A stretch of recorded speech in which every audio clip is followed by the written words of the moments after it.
Oke, selamat datang di tutorial web programming dengan saya Sulaiman Santoso dan hari ini kita akan membahas bagaimana cara membuat sebuah tabel dan sebuah list di dalam HTML. Jadi di dalam HTML kadang-kadang kita perlu menunjukkan data dalam bentuk tabel atau juga dalam bentuk sebuah urutan atau list. Nah, di sini kita akan membahas list terlebih dahulu ya. Anggap aja list itu kayak semacam bullets and numbering kalau misalnya kita di Microsoft Word ya. Jadi ada tiga jenis list di dalam HTML, ada unordered list, ada ordered list, dan ada yang namanya definition list. Kita akan bahas tiga-tiganya. Oke, ini adalah HTML dasar saya. Tidak ada apa-apa di dalam bodinya. Kita akan membuat sebuah list. Di sini saya akan panggil dia adalah sebuah yang pertama unordered list atau kita sebut sebagai UL. Ordered list ya, karena dari U dan L ini. Kita U unordered list.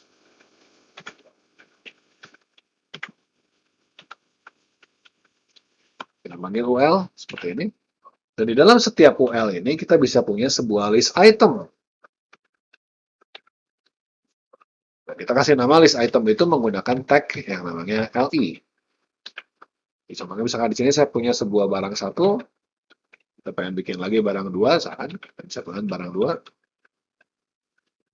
Dan kalau saya save sekarang, saya akan punya sebuah website seperti ini, punya barang satu dan barang dua, dan punya bullets-nya di sini. Nah, kalau kita pengen bikin barang ketiga, tinggal kita bikin aja list item yang ketiga, yaitu barang tiga.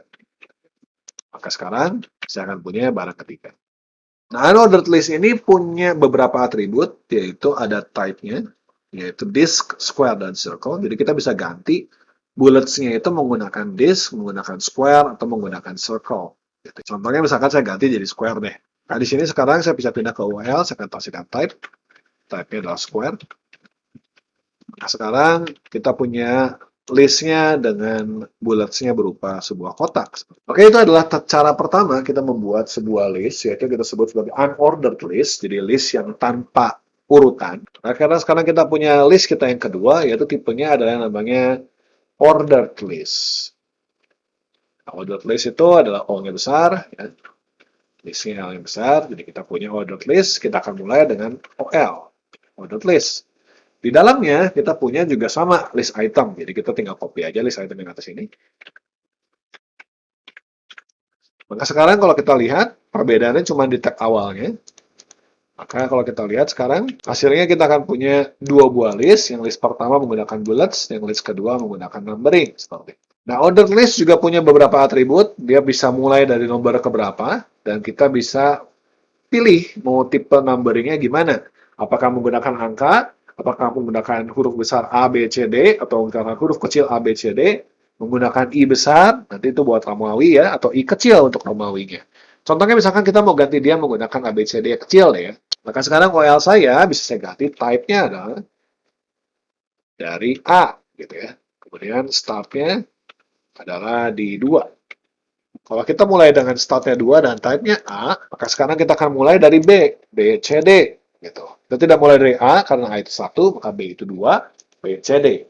Nah, kita juga tentu saja di dalam list ini nggak cuma sekedar teks aja. Kita tetap bisa masukin di sini di dalamnya, misalkan saya pengen kasih bold, juga bisa, begitu ya. Seperti ini. Jadi list itu tidak terbatas dalamnya hanya selalu teks, juga bisa menggunakan HTML tag yang lain. Oke? Nah, ini adalah ordered list dan unordered list. Kita punya list yang ketiga, tapi yang sebenarnya jarang dipakai ya, yang namanya definition list. Kalau definition list ini, kita akan bikin dia definition list. Gitu ya. Kalau definition list, dia punya tag-nya sedikit berbeda. Kita punya definition list. Dia punya dua tipe tag. Ada definition term dan definition data. Definition term itu adalah apa yang pengen dijelaskan. Misalkan contoh gitu ya. Dan kita punya definition data atau DD. Itu adalah keterangannya. Misalkan, atau misalkan yang istilahnya misalkan bahasa Inggris ya. Example. Maka DD-nya itu adalah contoh. Misalkan kita pengen bikin terjemahannya begitu ya. Nah, kita akan lihat hasilnya. Kita punya example dan contoh. Jadi ini adalah contoh sebuah definition list. Ini definition-nya, ini datanya. Penggunaannya tentu saja akan bervariasi tergantung dari keperluan Anda. Nah, di sini kita sudah membahas 3 cara membuat sebuah list. Langsung aja ke tabel deh ya. Bahan kedua yang akan kita bahas setelah list adalah cara membuat sebuah tabel di dalam HTML. Oke, kita akan hapus saja ya.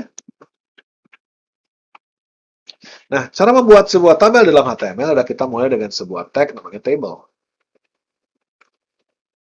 Nah, di dalam table tag ini, kita akan punya terbagi-bagi menjadi beberapa row. Jadi kita selalu bikinnya adalah sebuah row. Jadi selalu bikin TR adalah table row. Jadi sini saya akan punya TR itu adalah table row atau baris. Gitu ya. Nah, table row itu bisa punya beberapa table headers. Table headers, jadi TH itu adalah table headers. Ya. Contohnya misalkan di sini ada ID dan kita akan punya TH lagi adalah nama. Gitu. Kalau kita punya seperti ini, maka kita akan punya tabel yang bentuknya seperti ini, ID dan nama. Kita bisa tambahkan juga, kalau misalnya kita pengen tambahkan data di bawahnya, kita harus tambahkan satu buah row lagi.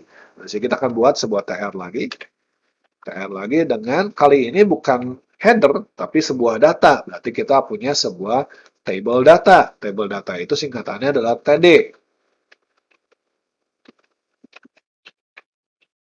Jadi table datanya adalah TD, maka kita punya TD di sini, misalkan 1. Berikutnya TDG ini adalah misalkan contoh. Nah, sekarang kita akan punya tabel seperti ini. ID, nama, 1 contoh. Mungkin kalau belum terlihat sebagai tabel itu karena kita belum tambah border. Jadi sekarang kita akan tambah border. Bordernya 1 misalkan. Kita lihat. Maka sekarang kita akan lihat kita punya sebuah tabel dengan satu buah row.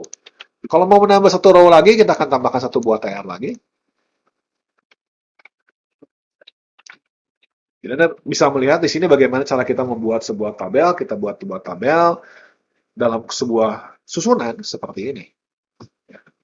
Jadi row, dalamnya ada tabel data, tabel data, tabel data, tabel data. Seperti ini. Jadi kita menggunakan table tag untuk membilang sebuah tabel, kita gunakan TR untuk sebuah row, TD untuk sebuah data row, TH untuk sebuah data row header, dan caption untuk caption atau tulisan daripada tabelnya. Jadi kita bisa tambahkan di sini, kalau kita pengen tambahkan caption, contoh sebuah tabel. Nah, kita bisa lihat tabel kita sekarang akan punya sebuah caption, contoh sebuah tabel.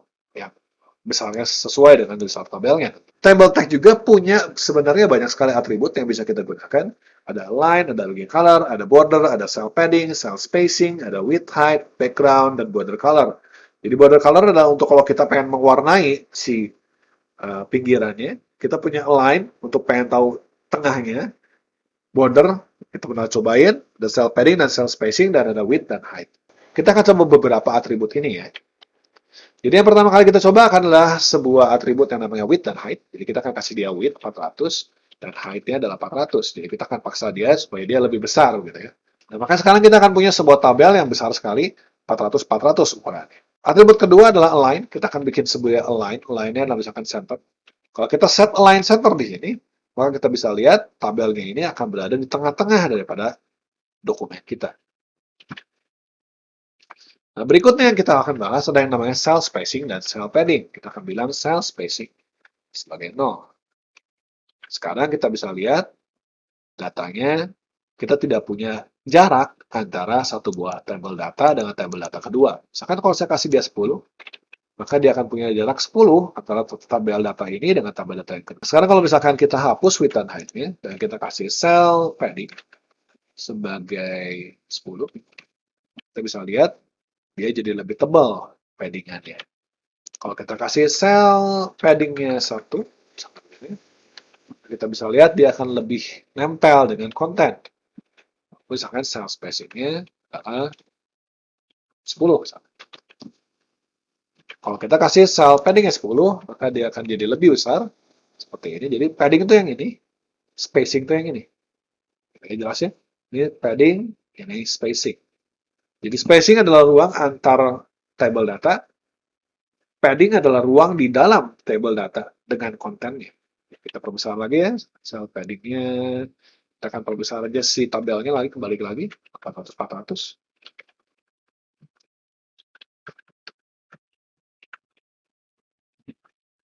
Oke. Nah, selain di dalam tabel kita bisa punya atribut, kita juga bisa punya atribut di dalam table row, dan kita punya atribut di dalam table data atau table header. Contohnya di sini kita punya table row yang akan kita pasang di sini. Kita punya beberapa atribut untuk table row. Nah, di dalam table row sendiri kita punya beberapa atribut, contohnya align-nya, ada bagi color dan ada juga fill line. Jadi ada align, ada fill line. Bedanya apa? Kalau align itu adalah alignment secara horizontal, sedangkan fill line itu adalah alignment secara vertikal, atas bawah. Gitu ya. Kalau align itu kiri kanan, fill line itu atas bawah. Jadi kalau di sini kita akan pasang fill line, kita pasang fill line-nya sebagai top. Yang di sini kita akan ganti yang bawahnya sebagai fill line-nya sebagai button, supaya beda kelihatannya. Nah, kita bisa lihat si tabel yang ini, datanya itu ada di sebelah atas, sedangkan yang di bawah ini, row yang ini, datanya ada di sebelah bawah. Kita bisa gabungkan juga fill line dengan line. Jadi kalau misalnya di sini saya pengen line-nya adalah right, juga bisa. Kalau di sini misalkan saya pengen line-nya center, juga bisa. Maka sekarang dia ada di tengah bawah, yang ini ada di kanan atas. Jadi ini tergantung penggunaan kalian. Oke. Nah, selain table row, maka table data juga bisa punya atribut. Atribut table data ini berisi ada align juga, ada call span juga, ada row span, ada fill line, ada width dan height dan sebagainya. Jadi tabel datanya sendiri, kalau kamu pengen assign fill line-nya dan line-nya sendiri per masing-masing cell, per masing-masing table data juga bisa. Nah, di sini saya akan buat sebuah tabel yang lebih besar lagi. Saya akan buat tabel yang lebih besar. Oke, saya akan hapus TR yang tadi ya. Saya akan hapus TR-nya.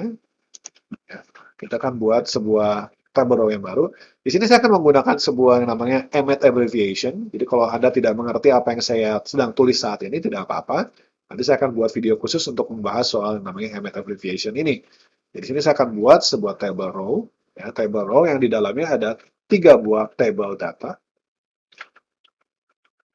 Table row yang di dalamnya saya akan punya sebuah table data.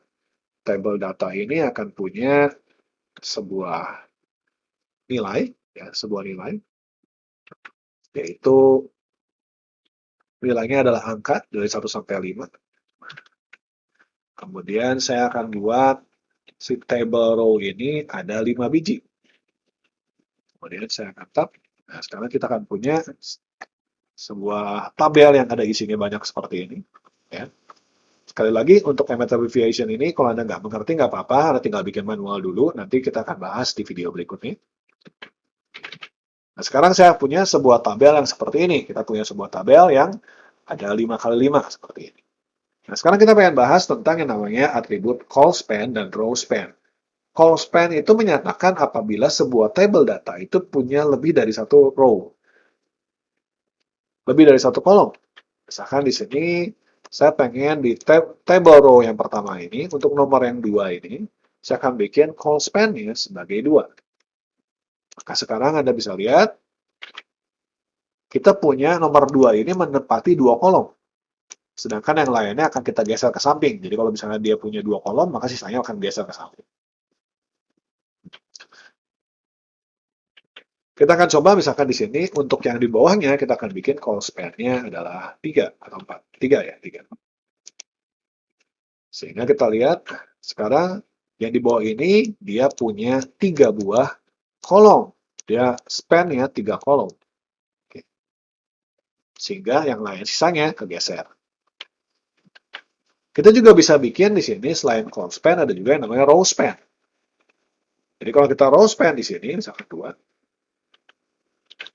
maka sekarang si tabel data 2 ini akan turun ke bawah sebanyak 2 row.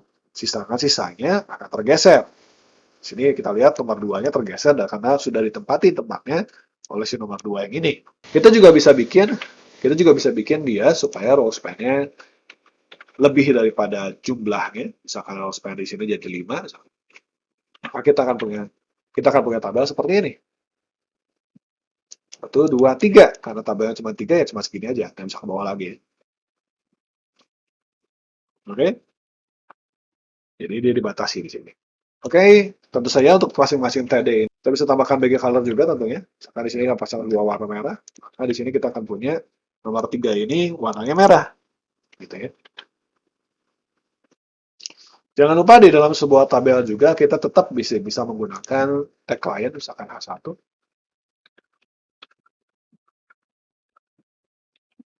Jadi bisa lebih besar, dia akan mengatur si tabelnya juga akan self arrange begitu ya, akan mengatur dirinya sendiri.